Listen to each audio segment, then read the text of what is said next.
FTSE adjusted rebalancing भी हो रही है, हालांकि अभी एमएससीआई रीबैलेंसिंग तो आज ही हो रही है। आई थिंक प्रोसेस उसका चल भी रहा है। फुटसी क्या कुछ बदलाव कर रहा है, वरुण ये भी बताइए जरा। तो दीप, ये फुटसी है ना, सेमी एनुअल रिव्यू करता है और उसकी लिस्ट इन्होंने जारी कर दी है। ये जो बदलाव है वो 15 सितंबर की क्लोजिंग से होगी, ये आप याद रखेगा। इसमें FTSE global equity index, FTSE all world index, FTSE total cap index जो है, इनमें बदलाव होने वाला है। और ये बेसिकली छोटे मजे mid cap small cap stocks है। और क्योंकि कुछ बाहर जा रहे हैं, कुछ अंदर आ रहे हैं, इसके लिए नेट इन्फ्लो कोई बड़ा नहीं होगा। कुछ कह रहे हैं कि 7 से 12 मिलियन डॉलर के आसपास का होगा, कुछ कह रहे हैं उससे ज़्यादा, उससे कम। तो वो तो ठीक है। स्टॉक्स पर भी आप ध्यान रखना। तो फुटसी ग्लोबल इक्विटी इंडेक्स से करीब 11 स्टॉक्स है जिनमें बदलाव किया गया है, जिसको मिड कैप से लार्ज कैप में शामिल किया गया है। इसमें Aditya Birla capital, AU small finance, CG power, Cummins, IDFC first bank, Indian hotels, NHPC, Paytm, Polycab, PFC और शेफलर इंडिया शामिल है।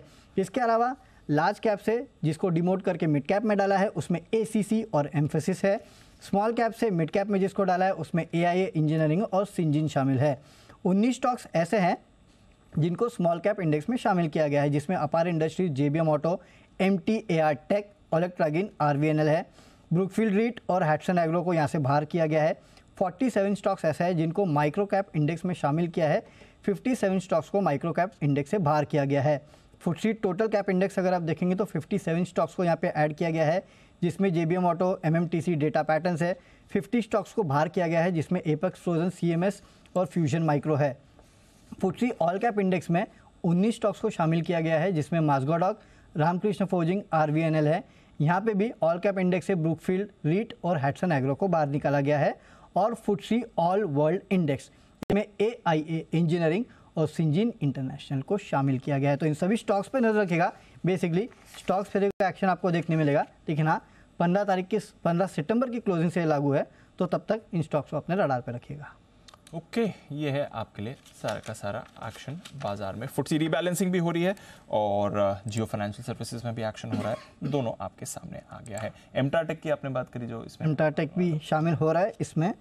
वो है जो कि स्मॉल कैप इंडेक्स में शामिल किया जा रहा है। स्मॉल कैप इंडेक्स में शामिल किया जा रहा है और देखिए ज़बरदस्त एक्शन है ही।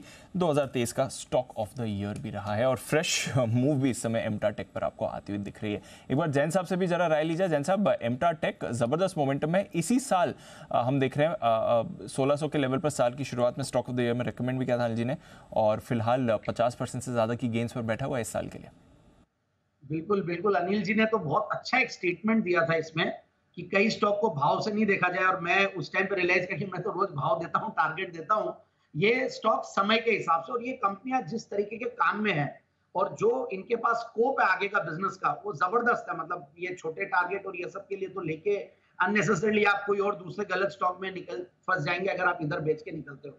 मुझे याद है 30 जून को मैंने जेम्स साहब के जेम्स में दिया था, जब मैं पहली बार जेम्स को फोनर पे दिया था, उस दिन सर्किट लगा था, और उसी दिन सिद्धार्थ जी ने भी दिया था, सिद्धार्थ सिडानी जी ने भी 30 जून को 2021 की बात है, सर्किट लगा था। उस टाइम पे शायद 1100-1200 रुपए के भाव देते, और वहां से देखिए कहाँ है अभी। अनिल जी दे रहे हैं, सिटी साहब दे रहे हैं। आई थिंक हमारे चैनल पे, हमारे पैनल में one of our favourite stocks है, क्योंकि रीजन भी है, जो भी अभी डिफेंस को लेकर और जो भी एक्शन चल रहा है और जो भी इनके ब्लूम और ये सब की जो न्यूज चल रही है, वो सब बहुत जबरदस्त है। तो आई फील कि जिन्होंने लिया वो बिल्कुल इन्वेस्टेड रहे स्टॉक में, और आगे भी आने वाला सालों में अच्छे रिजल्ट्स देंगे।